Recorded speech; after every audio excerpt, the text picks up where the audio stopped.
My husband's GPS data showed he was lying about everything.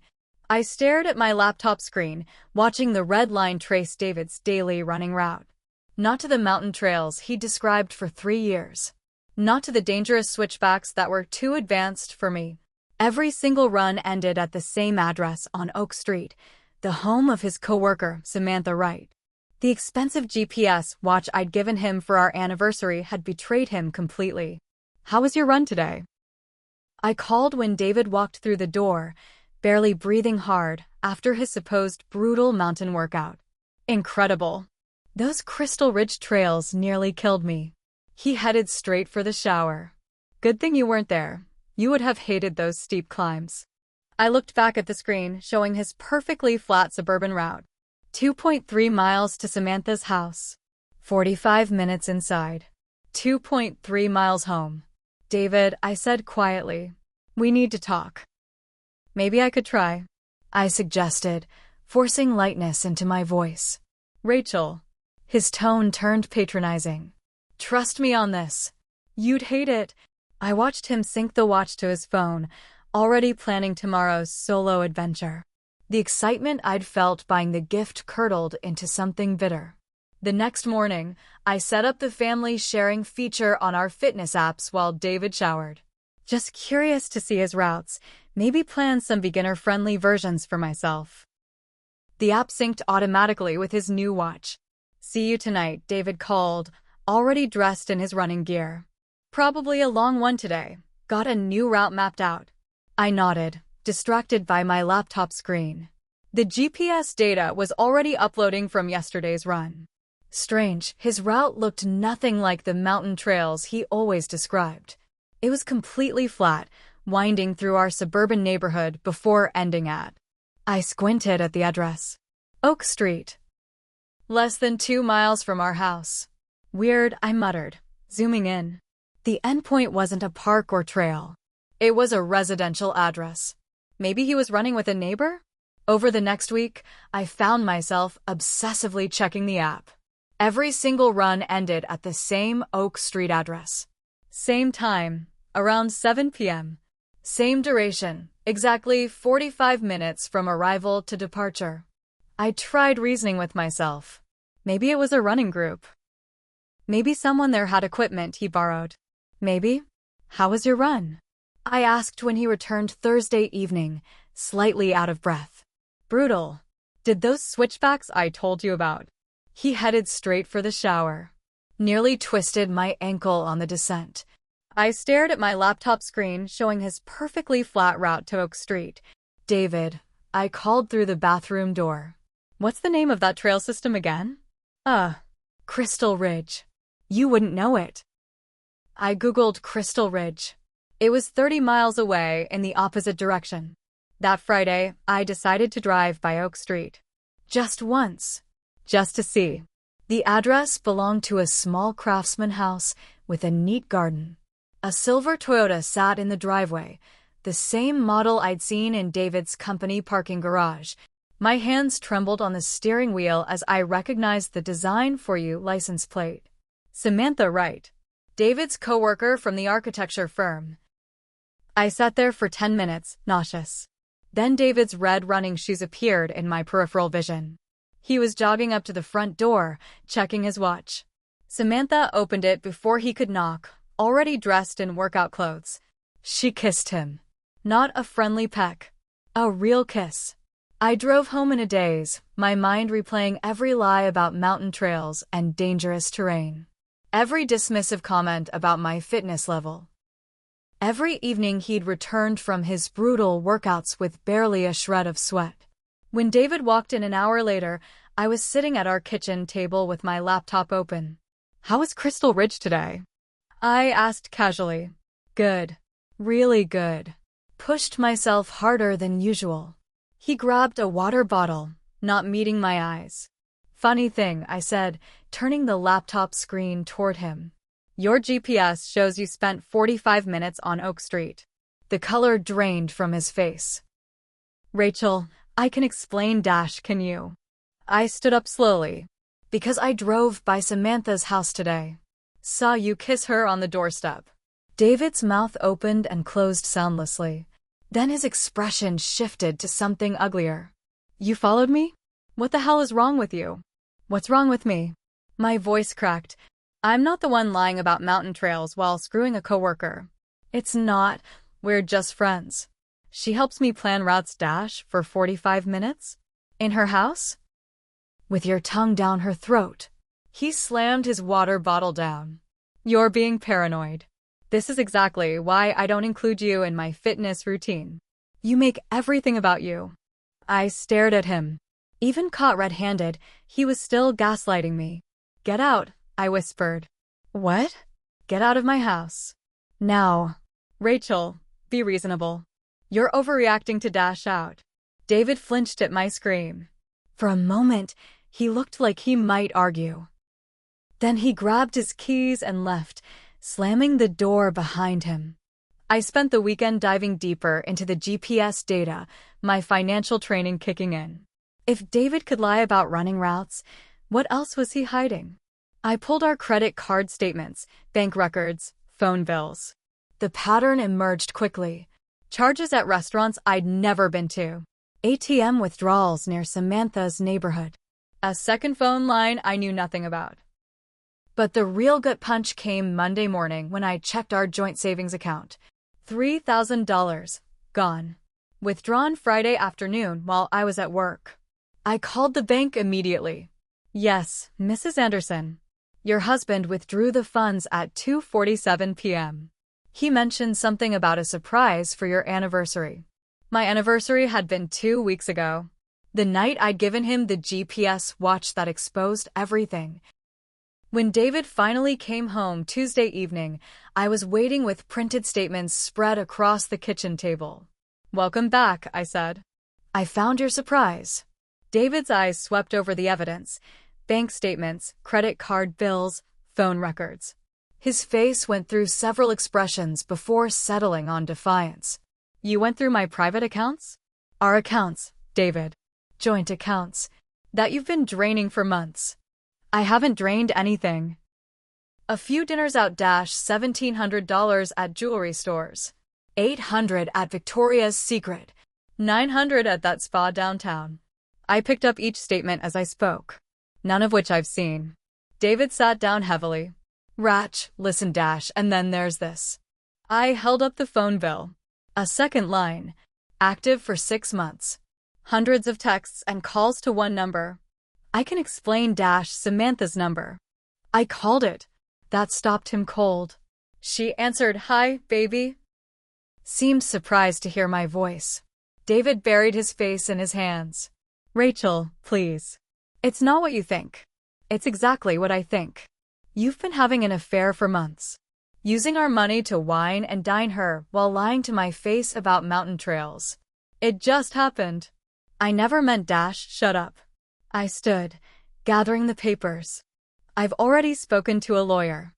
I'm filing for divorce. You can't be serious. Deadly serious. And here's the beautiful part. All this evidence? Your GPS data, the financial records, the phone bills? It's all going to court. David's face went white. Rachel, wait. We can work this out. Counseling, therapy, whatever you want. What I want is for you to leave. Tonight. This is my house too, actually, it's not. I pulled out another document. The deed is in my name only. My credit, my down payment, my mortgage. You're just a resident. David stared at the paper like it might bite him. You planned this. I'm a financial consultant, David.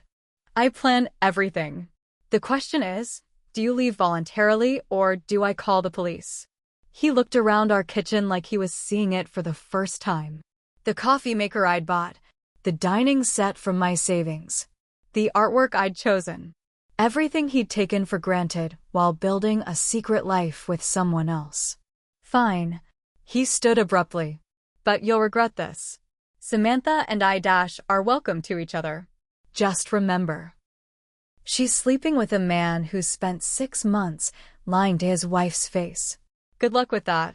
David stormed out, taking only his clothes and that expensive GPS watch. The watch that had revealed everything. The next morning, my sister Carol called. David contacted me, she said without preamble. He's really sorry, Ratch. Maybe you should give him another chance. I almost laughed. Are you serious? Marriage is hard work. You can't just throw it away over a mistake. A mistake? He was having an affair for months. But he's learned his lesson. He told me how much he loves you. Carol, stop. Whose side are you on here? Silence. Then, I just think you're being hasty. David's a good guy. Something clicked. How long have you known? Known what? About the affair. How long have you known? More silence. Carol, answer me. I suspected something. But I wasn't sure. You knew. The betrayal hit me like a physical blow. My own sister knew my husband was cheating and said nothing. I thought it would blow over.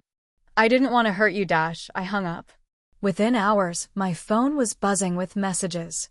From David's friends, his family, even some of our mutual acquaintances. All suggesting I was overreacting. All implying I should take him back. The gaslighting campaign was coordinated and vicious. David's mother called to tell me I was destroying the family. His brother suggested I should have worked harder to keep my husband interested. Friends who'd eaten at my table and celebrated at my parties suddenly had opinions about my unrealistic expectations. But the worst came Thursday afternoon when David showed up at my office. We need to talk, he announced to my assistant, loud enough for the entire floor to hear. Sir, I need to ask you to leave, Jessica said nervously. I'm talking to my wife. David pushed past her toward my office. I emerged before he could reach my door. David, you need to go. Now. Not until we settle this like adults. His voice carried across the open workspace. You can't just kick me out over nothing. Nothing. I kept my voice level, aware of my colleagues watching. Is that what you call stealing $3,000? I didn't steal anything. It's our money. For your girlfriend's jewelry? Your secret vacations? That's theft, David. You're being dramatic. Security, I called. Please escort this man out. David's face flushed red. You'll regret this, Rachel. When you're old and alone, you'll remember the day you threw away a good man over paranoid jealousy. I'll remember the day I found my backbone, I replied, and discovered my husband was a liar and a thief. Building security appeared at my elbow. David glared at me for a long moment, then left without another word. That evening, I met with Dr. Miller, the marriage counselor David's mother had insisted on. I'd agreed to one session, mainly to shut her up. Your husband seems genuinely remorseful, Dr. Miller began. He's asked me to convey his willingness to do whatever it takes to rebuild trust. Did he mention the money he stole? Dr. Miller consulted his notes. He characterized it as a misunderstanding about shared finances. A misunderstanding. I opened my briefcase and pulled out bank statements. $3,000 withdrawn without my knowledge. $1,700 spent on jewelry I never received. $900 at a spa I've never visited. What exactly is misunderstood here? Dr. Miller's expression shifted as he scanned the documents. I wasn't aware of the financial component. What about the 6-month affair? Did David mention that? He described it as an emotional connection that got out of hand. Emotional connection? I laughed bitterly. I have GPS data showing he visited her house 57 times in 3 months. His phone records show 600 texts and 400 calls.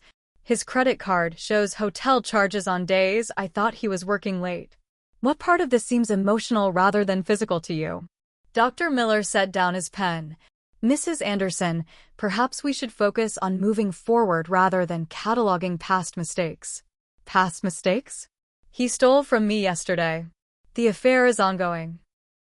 These aren't past mistakes, they're current crimes. I stood to leave. Dr. Miller, with respect, you've been lied to. By my husband, by his family, probably by everyone who wants to pressure me into accepting the unacceptable. I'm not interested in rebuilding trust with someone who destroyed it systematically over months. At home, I found David's key on my kitchen counter along with a note. Rachel, I made a terrible mistake. Samantha means nothing to me. You're my wife, my partner, my everything. Please don't throw away 3 years of marriage over one bad decision. I'll do anything to make this right. I love you. David asterisk. I crumpled the note and threw it away. The weekend brought a surprise visitor, Frank, the doorman from David's office building. He stood nervously on my porch, hat in his hands. Mrs. Anderson? I'm sorry to bother you, but, well, I thought you should know something. What is it, Frank? About your husband and that lady from the 5th floor. Miss Wright? My stomach dropped. What about them? Well, it's been going on longer than folks think. I seen them together after hours for, must be 8 months now. Maybe more. 8 months. Almost since our 2nd anniversary. They'd come in together on weekends, Frank continued. Use the conference room. Thought you should know, seeing as how some folks are saying it just started recent. I thanked Frank and gave him $50 for his honesty. It was more than anyone else had offered me. That Sunday, David tried a different approach. He arrived with Samantha. I watched from my window as they stood on my porch, her hand on his arm in a gesture that was supposed to look supportive but came across as possessive. I didn't answer the door. David knocked louder. Rachel, we need to talk. All 3 of us. The neighbors were starting to notice. I finally opened the door but didn't invite them in. What do you want? Samantha has something to say, David announced. Samantha stepped forward. She was pretty in a generic way, blonde, petite, the kind of woman men called cute instead of beautiful. She looked nervous, but determined. Rachel, I want you to know that David and we tried to stop. We really did. But sometimes love just happens. I stared at her. Love. We didn't plan this. It just grew. David told me how unhappy he was, how you 2 had grown apart. Stop. I held up my hand. David, did you tell her I was the problem? David's silence was answer enough. Did you tell her I was controlling? Frigid? Uninteresting? Samantha's face faltered slightly. Did you tell her I didn't understand you? That I held you back? Rachel David started. Shut up. I looked at Samantha. How long did he pursue you before you gave in? What? Simple question. How long did David chase you before you slept with him? Samantha glanced at David uncertainly. It wasn't like that. How long? A few weeks. And when did he first mention problems in our marriage? Another glance at David. Early on?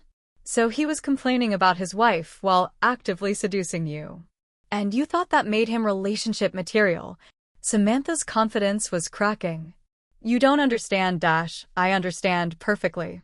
You're sleeping with a man who lies to everyone. His wife, his coworkers, probably you. A man who steals money from joint accounts to buy you gifts. A man who spent 8 months systematically deceiving the person who trusted him most. I stepped closer. What makes you think you're special? Because he chose me, Samantha said weakly. He chose to cheat. There's a difference. I turned to David. Is this really your plan? Bring your mistress to my door to explain why you're leaving me for her. We wanted to be honest. Honest.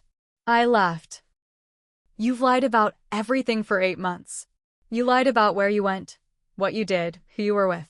You lied about our finances, our marriage, probably our entire relationship. And now you want points for honesty. David's jaw tightened. Fine. You want the truth? Yes, I'm leaving you for Samantha. Yes, we're in love. Yes, I should have told you sooner. But I was trying to spare your feelings. Spare my feelings by stealing my money? That money went toward our future. Your future with her. Built on money you stole from me. I looked at both of them standing on my porch, him angry and defensive, her increasingly uncomfortable with how this was playing out. Here's what's going to happen, I said calmly. David, you're going to repay every cent you stole from our accounts.